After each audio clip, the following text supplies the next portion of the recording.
because then we haven't even copyrighted our material. We allow people to copy it, to give it away. That's what we want. Are there secular writings about Jesus? A lot of people ask that kind of question. And what do we have outside of Scripture that coincides or confirms what the Bible says? It's not really science, but it is a good question. Let's see where this goes.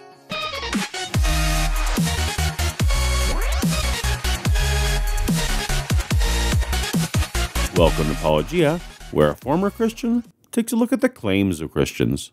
If you're new to the channel, you should tap the subscribe button so that you'll be notified when new science, theology, and news videos are posted. If you're returning, you're likely familiar with Eric Hovind, the head of Creation Today Ministries. And it's possible you're familiar with Tim Chaffey. He's the Answers in Genesis employee who wrote most of the signs in Ken Ham's Ark Encounter, 3 Noah fanfiction novels, and is the 6'6" giant who modeled for the actual giant in the Ark's infamous gladiator diorama. Well, Tim and Eric recently began a podcast together called Bible Q&A. Since this is only the third podcast and we only have one listener, it's my mom. Okay. I think it's okay that my mom knows that. Yes, that transition is perfect into what we want to do and what we want this podcast to be about. You and I get to interact with skeptics on a regular basis and answer their questions. Do you do any of that interaction online? I see a lot of people posing questions to you on Twitter and Facebook, but very, very rarely do you reply there. I see the comment section for this video is closed, so the interaction isn't on YouTube. As I've done before, Eric, I'd like to issue you an open invitation to talk with me anytime on any number of topics on a YouTube channel of your choosing. I can think of several who might volunteer. If you're interested, drop me a line. You kind of have a different vision for this podcast, don't you? I do. It's not that we're avoiding questions from the skeptics, but we don't want to turn this into a podcast that's just about answering questions from the skeptics. We really want this to be more about questions that believers are struggling with. This is unsurprising. The two ministries represented here are designed almost exclusively to affirm believers rather than to seriously attempt to change the mind of a non-believer. Still, since my channel is about addressing the claims of Christians in general, I think it'll be worth looking at what they have to say, regardless of to whom they're saying it. If you're a skeptic and you're listening, you're welcome to continue to do so. Thank you for listening. But if you spam the inbox over and over and over again, we're not going to go through all your questions right in a row. We know you just copied and pasted from Google anyway. Skeptics just copy and paste from Google? Come on, Eric. I don't accuse you of just copying and pasting from your dad's seminars. I said, you really ought to get one. You could learn some good science on a merry-go-round. If you ever have a merry-go-round handy, you need to do a little science experiment. If you put some 4th graders on there. What I do is I get 3 4th graders and I put them on a merry-go-round. All right, I like 4th graders. I spent the best 5 years of my life in the 4th grade. I spent the best 5 years of my life in 4th grader. This podcast video looks great. It's just a nice little break to see Eric not trying to sell anything or promote his Genesis Paradise Lost movie. We talked about doing a segment on the show where we have like a featured product. Well, we haven't done that yet, and we haven't come up with a jingle or anything if we're going to do that. But no big sponsors yet. Yeah, there we go. So just for our first featured product, if you will, or what have you been working on lately? Tell them a little bit. Well, we just released last November Genesis Paradise Lost, and we've been... Oh, well, so much for that. What about outside the Bible? Are there authentic secular writings about Jesus? Tim, tell me what you think, man. Yeah, I think that's a great question, and I don't think that one came from Jason being skeptical. Sometimes skeptics will ask that question. In fact, they ask that one a lot. They'll just say the Bible's the only source for the life of Jesus, and since those writers had an agenda, you can't trust them. Generally, a skeptical person would avoid absolute statements on any topic, so it seems problematic to declare that someone with an agenda can't be trusted. What would make sense is to recognize when someone has a bias or an agenda, and weigh that as one factor into the amount of confidence you attribute to the accuracy of what they're saying. When it comes to the Bible, there are lots of factors that weigh into our confidence level, like what is the genre of the writing? Do we know who did the writing, and how did they receive the information? What kind of claims are being made, etc.? So you got to find somebody who is neutral, somebody who doesn't have this bias, and listen to them. All things being equal, you should have more confidence in a neutral perspective than a biased one. If there's a two-vehicle collision, the testimony of an uninvolved witness will generally give a less skewed version than that of either driver, each of whom will obviously and naturally tend to be more sympathetic to their own circumstance. Well, are you going to be able to find somebody who doesn't have a bias for or against Jesus during that time period? It seems like, in that time period, virtually no one knew who Jesus was. His following hadn't saturated culture yet, and apocalyptic preachers were a dime a dozen. Other than the disciples, Jesus' family, and a handful of Roman officials, virtually everyone was unbiased toward Jesus. A lot of these skeptics who are making these claims, who are saying there's no secular writings about Jesus, there's no writings outside of the Bible about Jesus, don't they have a bias? to try to disprove Scripture, or try to say that the Bible's got errors? This is more of a straight factual question than an opinion-based one, and you acknowledge already that the person who asked the question wasn't being skeptical, so the very same question can be asked with equal sincerity with different attitudes. I honestly don't see how the bias of the question asker affects the answer to a fact-based question. It doesn't matter which team I cheer for when I ask what the score in the game is. It isn't about whether you have a bias or not, because we all have one. It's about what's true, what's real. I couldn't agree more. So why are you spending all this time talking about bias? Surely it is the bias of the question answerer and not the question asker that is important. And let me give you an example of a couple of quotes from skeptics. Here's from the film Zeitgeist. And this is one that Christians, you don't need to watch this film. Skeptics probably don't need to watch the film either. The scholarship presented in the movie is at best uneven, and at worst somewhat suspect. There are more academic presentations of the arguments elsewhere. See the description for a few suggestions. Furthermore, is there any non-biblical historical evidence of any person living with the name Jesus, the son of Mary, who traveled about with 12 followers, healing people and the like? Okay, well that sounds like an honest question that could be asked by either a faithful Christian or a hardened skeptic without knowing which was which. It's a straightforward yes or no question that makes no judgments about Jesus whatsoever. There are numerous historians who lived in and around the Mediterranean either during or soon after the assumed life of Jesus. How many of these historians document such a figure? Again, just a straightforward question asking for a simple count. Not one. All right, well, the film attempts to provide a count. Given the agenda of the film, I'm willing to remain skeptical of the answer provided, though I still see no bias in the question being asked. I'm sure Eric or Tim will let us know what the answer is. That's very dogmatic of them to say. Oh, yeah, absolutely. We can't tell from Tim's reading if the film's answer of 0 was a good faith count on their survey of sources, or some kind of over-the-top assertion. But as Tim said, it's all about the facts and not about bias. So I'm sure we'll eventually get to the factual answer to this question. Here's another guy that says, devastating to historians, there occurs not a single contemporary writing that mentions Jesus. All documents about Jesus came well after the life of the alleged Jesus from either unknown authors, people who have never met an earthly Jesus, or from fraudulent, mythical, or allegorical writings. Okay, there's some subjectivity in this preamble. We haven't got to the question yet. There are good facts here, too. The Gospels are anonymous. Paul's encounter with Jesus was described as a vision, not a physical encounter. Certainly, classifying a writing as fraudulent, mythical, or allegorical is in the realm of subjectivity rather than certainty. But this isn't the question yet. Let's see what he asks. Where are all the contemporary sources for the life of Jesus? You can't count the Bible, there's a statement, because they all had an agenda and the Gospels were written a generation or two later. I don't think the question writer needed to pose bias as a reason to exclude the New Testament from his question, as the time of the writing of the material is enough to qualify the count. Taken on their own without the preamble, his real questions, where are the contemporary sources for the life of Jesus, and why didn't Roman or Jewish historians write about him, are perfectly objective questions to ask. People say you can't trust the Bible because these guys are biased. The fully expressed bias of the gospel writers is just one among a number of reasons that not every claim in them should be given a high confidence in historical accuracy. The authors are anonymous. They don't claim to be eyewitnesses. They were written lifetimes after the events they describe. They copy from each other, so cannot be considered independent. And yet, even so, they contradict each other. Here's the issue. The claim that these guys are making is that Jesus didn't even exist. It's not that he didn't do all of these things. Or I don't know that I could trust the miracle stories, but yeah, there was probably a guy. Some of these skeptics are saying he didn't even exist. Among the small handful of credentialed scholars who don't think that Jesus was historical, they say that it is more likely that Jesus didn't exist, rather than say that he definitely didn't exist. History deals only with probabilities, so the claim would be that Jesus probably didn't exist. But I digress. I'm generally willing to take the position Tim suggests here, granting that there probably was a guy named Jesus, but that we don't have supporting evidence for the miracles of Jesus.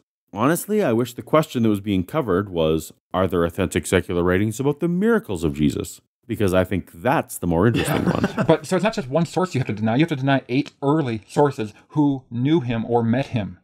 And several of them, all of them, but one walked around with two, Luke and Paul, walked around with him and talked with him and lived with him for some time. With Luke and Paul aside, there's actually 6 sources. Now, 3 of these sources, Matthew, Mark, and John, never actually identify themselves in the text, so the books are anonymous. Nor do any of the texts attributed to them even claim that the author is a witness. And Matthew, supposedly the apostle, copied almost all of Mark word for word, which is particularly strange since it would mean the eyewitness apostle is copying the non-eyewitness scribe for some reason. If we accept the latter traditions about authorship, the letters of James, Peter, and Jude are generally considered by textual critics to be forgeries, but checking that can be homework for you. or wait for an upcoming video I'm producing on the topic of who wrote the Bible. Let's talk about some of the secular writers. That was the question. Well, the first one, I don't know if that's fair to call him secular, but Josephus. So he was a Jewish general who was captured during the revolt against the Romans, and he records the history of the Roman conquest of Israel, which happened in AD 70 and the years leading up to that. And then he wrote a history of the Jewish people. But here's what he wrote about Jesus. He's talking about James, and he says, James is called the brother of Jesus, who was called the Christ. Now, Josephus is not saying that Jesus is the Christ, the Messiah, but he's saying that he was called that. I can go with that. I'm glad that Tim acknowledges that this is a report about what people say about Jesus. Now, here's a statement that gets called into question a lot. And if you pick up a book on Josephus, it's translated into English, you're probably going to find this statement. Now, there was about this time Jesus, a wise man, if it be lawful to call him a man, for he was one who wrought surprising feats. He was the Christ. He appeared to them alive again the third day, as the divine prophets had foretold these and 10,000 other wonderful things concerning him. Does that sound like something a Jewish man who did not believe in Jesus as the Messiah would say? You would never say he rose from the dead 3 days later. I mean, that was the taboo. That was, you can't go there. Right, and he was the Christ. So it sounds like some later Christian embellished the writings of Josephus. Again, points to Tim and Eric for acknowledging the consensus view of latter forgery, or interpolation for more polite phrasing, on this passage. Here's what scholars have done. They've gone back and they looked at the different versions that we have of Josephus, even in the different languages, and they pieced together what they think is probably what he said. And so here's the statement. Now there was about this time Jesus, a wise man, for he was a doer of startling deeds. A teacher of such men has received the truth with pleasure. And he gained a following both among the Jews and many of Greek origin. And when Pilate, at the suggestion of principal men amongst us, condemned him to the cross, those that loved him at the first did not forsake him. And the tribe of Christians so named from him are not extinct at this day. 3rd century historian Origen of Alexandria vigorously defended Jesus using the James passage from Josephus, yet mentions nothing about this longer disputed passage from Josephus, the Testimonium Flavianum, as it is known, which is a highly suspicious omission. If that passage had existed at the time, he probably would have used it. Nevertheless, most historians who have studied Josephus agree that the original manuscript probably included some kind of mention of Jesus. Many Christians concentrate on this affirmation that Jesus was killed on a cross, but Romans at the time were killing people on crosses en masse every single day, so that in and of itself isn't an outlandish claim. I'm most curious about the inclusion of the phrase startling deeds as part of Josephus' original text, since that's as close as we've come to an extra-biblical confirmation of miracles.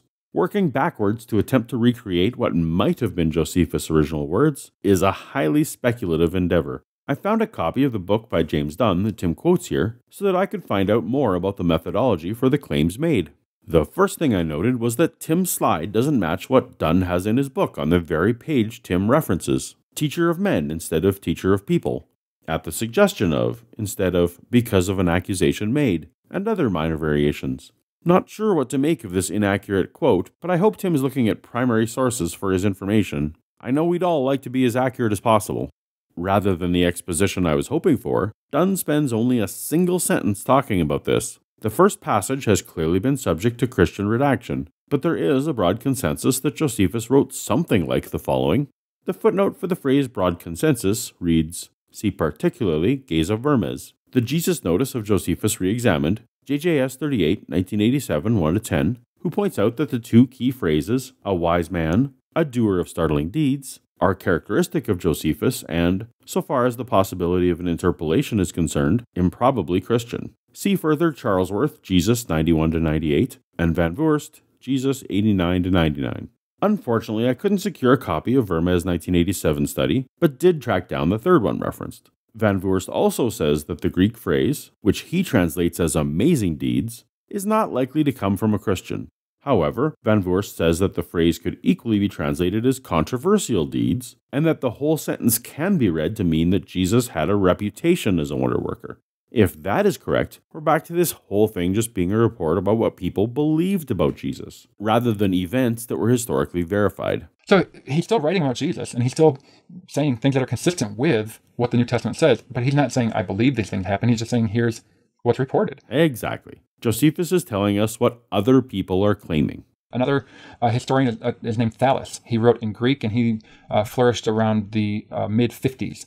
So within 20 years or so of the resurrection, he wrote a 3-volume history of the world. Unfortunately, his writings are lost other than being quoted by Julius Africanus. Julius Africanus was a 2nd century Christian whose primary contribution to the church was to influence later writer Eusebius. In fact, we don't have Julius Africanus writings any longer. The passage will be Eusebius quoting Julius Africanus, commenting on Thallus. The game of telephone is getting long on this one. And here's what he said. On the whole world there pressed a most fearful darkness, and the rocks were rent by an earthquake. The many places in Judea and other districts were thrown down. This darkness Thales, in the third book of his history, calls, as appears to me without reason, an eclipse of the sun. So Thales is trying to make sense of the darkness on the land while Jesus is on the cross. We don't actually know the context of what Thales was calling an eclipse, because we don't have Thales writings. We know that Eusebius is quoting Julius Africanus, dismissing a vaguely described claim of someone he disagrees with. We all know that falsely representing an opponent's claim happens all the time, whether deliberate or through genuine misunderstanding. He's talking about the crucifixion. He's talking about the darkness on the land. We don't know what Thales was talking about. Julius didn't even provide a direct quote from Thales. So there's 3 already. 2. There's 2 already. Josephus and Thales. And no one says that Thales was talking about Jesus.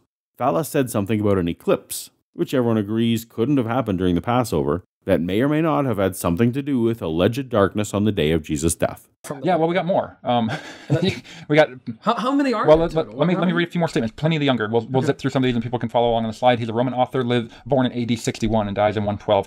He says they, talking about Christians, were in the habit of meeting on a certain fixed day before it was light, when they sang in alternate verses a hymn to Christ as to a god. So what did he say? He said that the early Christians were worshiping Christ as God. You're shifting around here, Tim. Are you trying to find passages that would lend to the historicity of Jesus as a person? If so, this passage merely tells us that people existed who believed Jesus was God. Without grounding Jesus at all, this passage might actually help make the case that Jesus wasn't a physical person. How about Tacitus, a Roman historian who lived through the reigns of over 6 emperors from AD 55 through 120? So here's what he said. Consequently, to get rid of the report, Nero fastened the guilt and inflicted the most exquisite tortures on a class hated for their abominations, called Christians by the populace. Christus, that's Latin for Christ, from whom the name had its origin, suffered the extreme penalty during the reign of Tiberius at the hands of one of our procurators, Pontius Pilate. Where have we heard that before? Personally, I think this is the most solid extra-biblical affirmation of a historical Jesus who died. Of all the people mentioned so far, Tacitus's Roman connections would have put him in a position to verify if someone called Christ was crucified by Pilate. In other passages, Tacitus discusses how he despises and refuses to take his information from hearsay, and in other places critiques his sources when he doubts their veracity, and he makes no such complaint here. One could point out that Tacitus uses Christ, which is a title and not a name. Technically, there's nothing here that specifically identifies the Christ of whom Tacitus speaks to Jesus of Nazareth. Technically. Wow. And a most mischievous superstition, thus checked for the moment, again broke out. And this is where Tacitus walks it all back, or at least destroys the idea that he might affirm any supernatural claims. For to Tacitus, everything the Christians were preaching could be dismissed as mischievous superstition. Suetonius, who lived from AD 69 to 130, the chief secretary of Emperor Hadrian and had access to the imperial records, he said, because the Jews at Rome caused continuous disturbances at the instigation of Christus, he expelled them from the city. Again, it's just a misspelling of Christus, which is the Latin name for Jesus, or for Christ. No, you can't confidently say Christus is just a misspelling of Christ, any more than you can say that Greg is automatically a misspelling of Craig, so that Craig would get all the blame for writing Greg on the sidewalk. The words sound similar, but Christus was itself a proper name, meaning good, righteous, or useful, while Christos meant anointed or Messiah. It could be a misspelling, but we can't know that it was. Given the timing and context of the sentence, even the most biblically optimistic scholars felt that this would be a reference to the expulsion of believers mentioned in Acts 18. So even in the best case scenario, even this is a reference to what Christians believed, rather than an affirmation that a historical Jesus existed. After the Great Fire at Rome, punishments were also inflicted on the Christians, a sect professing a new and mischievous religious belief. This more affirms that these historians felt the claims being made were false, not accurate events. Lucian, in the 2nd century AD, he's a Greek satirist, and he said that he criticized Christians for being gullible people. This is almost like saying that Ricky Gervais critiquing a Bible story should be taken as evidence that Ricky is affirming the truth of the Bible story. God looked at them and said to himself, "They are so wicked, I will have to wipe them off the face of the earth." Really? Really? Straight to genocide. What happened to 1 verbal and 2 written warnings? That would be wrong. So there's a bunch of secular writers, well-known, popular historians of the time who wrote about Jesus, who were within the first few generations after Jesus. Well, I could have said yes to the question of are there extra-biblical references to the name of Jesus in the first 2 centuries? What else do the skeptics want? What I would want are extra-biblical references to what Jesus did. rather than merely reporting the beliefs of his followers. I want affirmation of the miracles, the supernatural part, not that a man named Jesus died. Every man living in the first century died. That's not an interesting claim. That's amazing. That really is cool. I mean, to just hear one quote after another, external from the scriptures, which is what I'm most familiar with. That's, I don't know, to me, that's encouraging. It's faith building. I know it's true, but it's like, I really, really know it's true. You know, everything keeps confirming. I suppose that if you start with the belief and want some possible confirmations, these references could help reassure. However, if you start from a position of not knowing whether Jesus existed, or if he performed miracles or rose from the dead, I think you'd have to admit that these secular snippets wouldn't do much to make the case any stronger. And yet, they treat the Bible as if it is guilty until proven innocent, rather than innocent until proven guilty. Tim must mean guilty of being false, so innocent would mean true. That's strangely worded. The court analogy would be better expressed the other way. Guilt means that the prosecution has proven their case beyond a reasonable doubt. Can the Bible be convicted of being true? If the evidence were presented to an impartial jury, would these stories in the Bible be convicted of being true?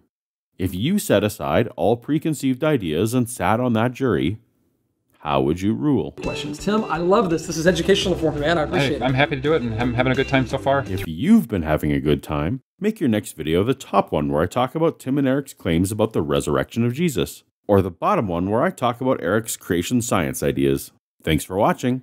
Until next time, later.